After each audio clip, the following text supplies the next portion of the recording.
Ja, hier kann man recht gut sehen, beim Hapkido gibt es also nicht mehr die Einschränkungen wie beim Taekwondo, wo wir sagen, also beim Taekwondo so oberhalb des Gürtels. Beim Hapkido werden auch Low-Kicks angewandt beim Kampf. Es geht auch weiter am Boden, Bodenkampf einschließlich bis zur Aufgabe.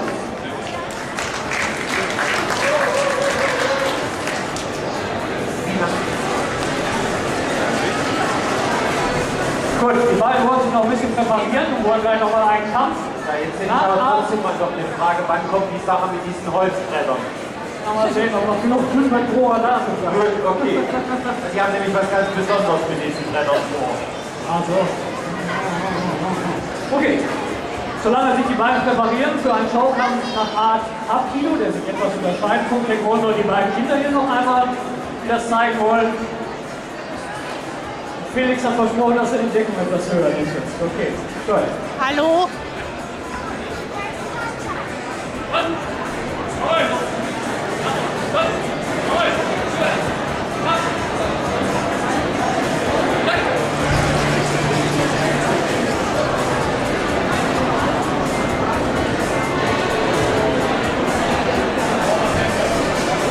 Übrigens, was ich hier vergessen habe zu sagen, ich habe mir einen kleinen Eis versprochen, wenn er das Mädchen da Ohr haut. Ist das okay?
Dafür, dass die Mädchen sich nicht verstecken müssen.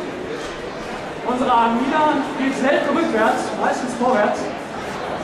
Weil ihr schon, muss man sagen, durchaus ein Talent, ein gutes Talent. Und wir hoffen, dass sie natürlich lange bei uns bleibt und später auch mal Richtung Nationalmannschaft arbeiten. Unsere ITF haben natürlich auch in der Nationalmannschaft einen Kader, der also an allen möglichen Europa- und Weltmeisterschaften teilnimmt. Und unsere Zahlen hier vorne, die will also zumindest auch jetzt nochmal versuchen, ins Kader zu kommen. Im Taekwondo, ITF Taekwondo. Und wer im Kader ist, der hat dann gute Chancen, irgendwann auch wirklich in die oberste Spitze reinzukommen und an die Meisterschaften teilzunehmen. Gut, dann wollen wir jetzt hier einmal sehen, wie das aussieht beim Hapkido. Wie gesagt, unterscheidet sich etwas.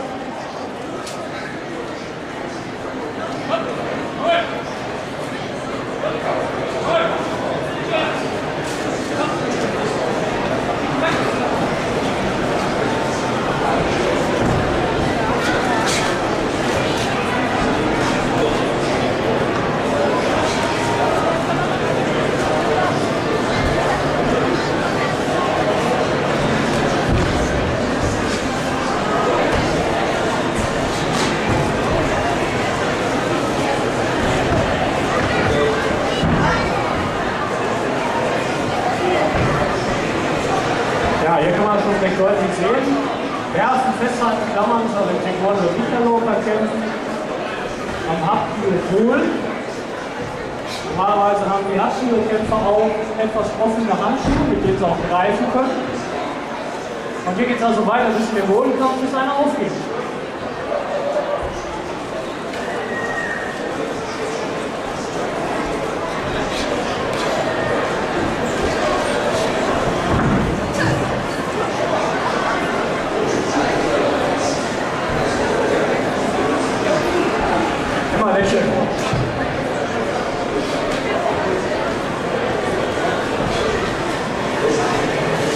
Naja, also ich will das jetzt nicht mehr großartig erklären. Es gibt natürlich eine Menge Regeln, die dabei zu beachten sind. sodass das Ganze nicht in eine normale Keilerei ausartet. Von denen möchten wir uns ausdrücklich dann unterscheiden. Wir machen also keinen Anti-Terror-Straßenkampf, hast du nicht gesehen?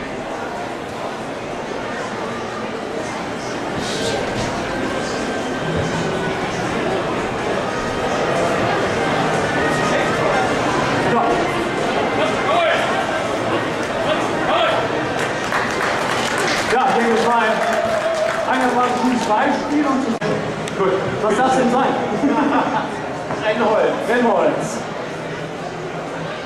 Ja, wollt ihr noch mal welche von den Jugendlichen, beziehungsweise von der zu schlagen? Das ist eigenartig. Das ja schon beim Zusehen weh. Ist eigenartig. Aber Kinder wollen immer gerne zerstören und wieder aufbauen, das ist normal. Mit dem Aufbauen wird es immer schwer.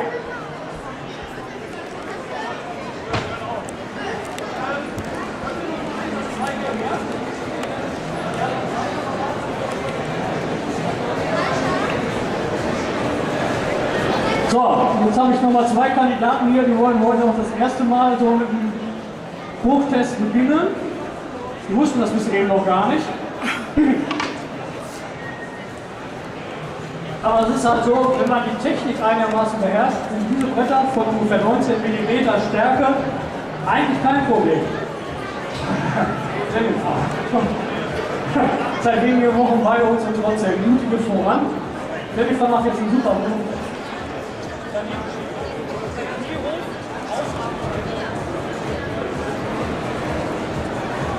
Aber nur eine Frage der Überwindung, nicht der Schmerz.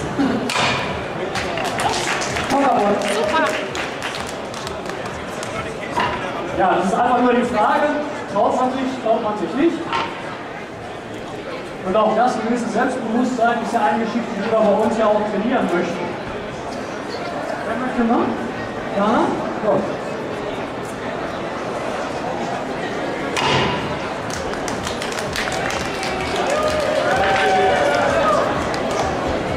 Ja, hier aus der Abteilung Mutter und Kind. Das ist nämlich die Mama von unserer Zoe. Die würde sich ja gerne drücken, aber jetzt muss sie dran. Auch noch nicht lange bei uns. Ich möchte eigentlich gerne nicht. Stopp, mal so nicht so draufhauen. Der Herr da drüben, der guckt so skeptisch, ich nehme das mal kurz weg. Also das ist echtes Holz, bitte.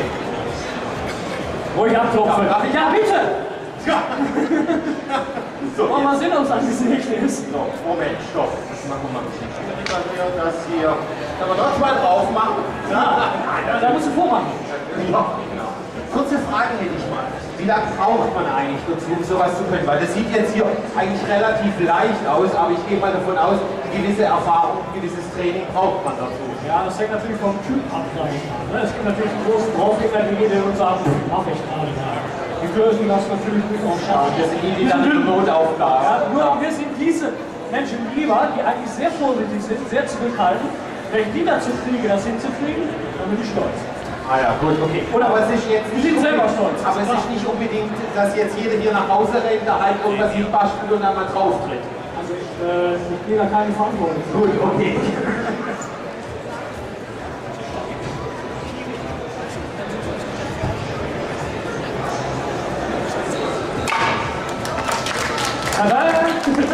So, das nächste Mal machst du richtig schwere Bruchtest. Jetzt hat das schon mal geklappt. Cool? Das ist die Tochter von der Mama. Also man sieht auch nicht gerade Bulle von Mensch. Ja? Für die ist das sicherlich in der Stärke noch nicht so das Problem. Aber wir wollen ja auch diejenigen trainieren, die nicht so die sind, die sich überall vordrängeln und sagen, hallo, hier bin ich.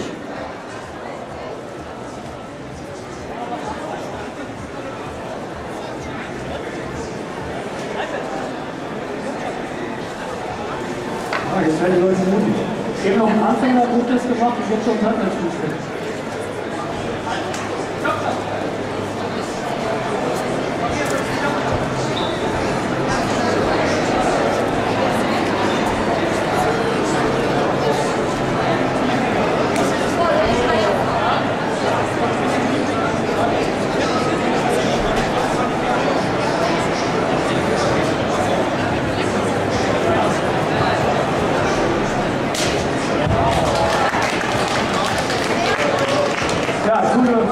wunderbar, wenn die Kinder ganz spontan sagen, oh, das will ich jetzt auch mal probieren. Das spricht ja, wie gesagt, für das Selbstvertrauen.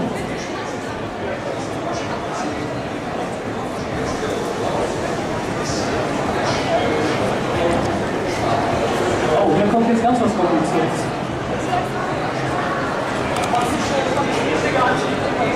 Das ist also eine Abkoyoshage.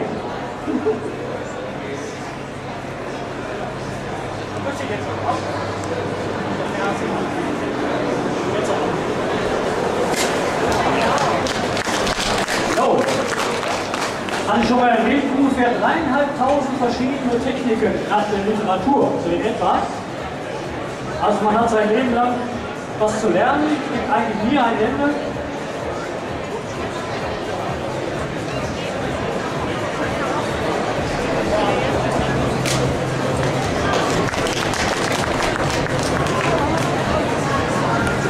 Halt mal, Moment mal, ihr habt ja noch so richtig dicke Teile hier liegen. Haben wir extra für dich. Habt ihr die jetzt hier weggeräumt, dass sie nicht auffallen oder wollt? Hallo? Guck. Ah ja, gut, okay, ich darf nicht mehr so machen, ja klar. Ja, das ist ja jemand lösen, oder wie ist es?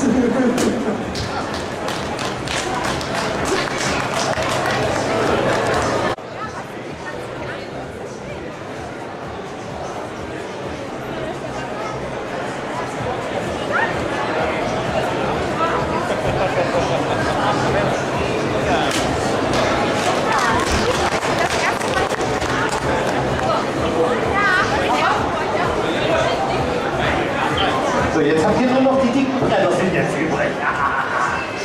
Sind denn alle versteckt oder was?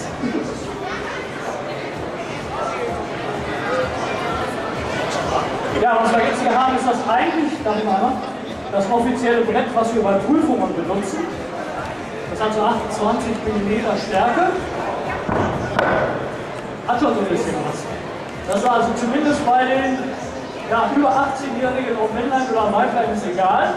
Wir müssen also ab dem Grünstrich Braungurt bei allen Prüfungen so, sag ich mal, 1, 2, 3 verschiedene Drucktests machen. Die der Prüfer dann spontan entscheidet, sagt, so, ich will nicht mal das wählen oder jenes. Und das gehört zu den Prüfungen. Wer möchte was?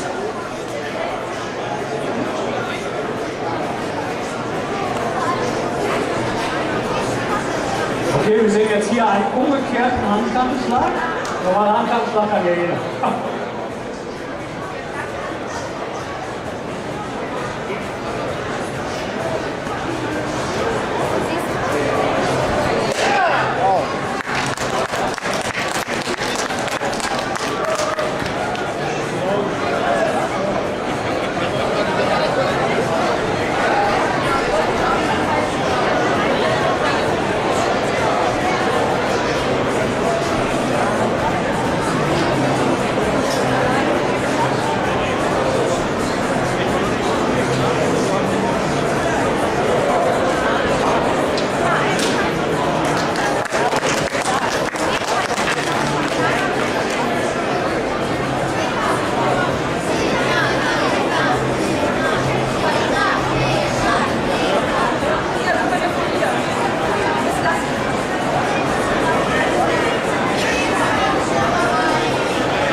Also von dem kaputten hier vorne kann ruhig jeder nehmen.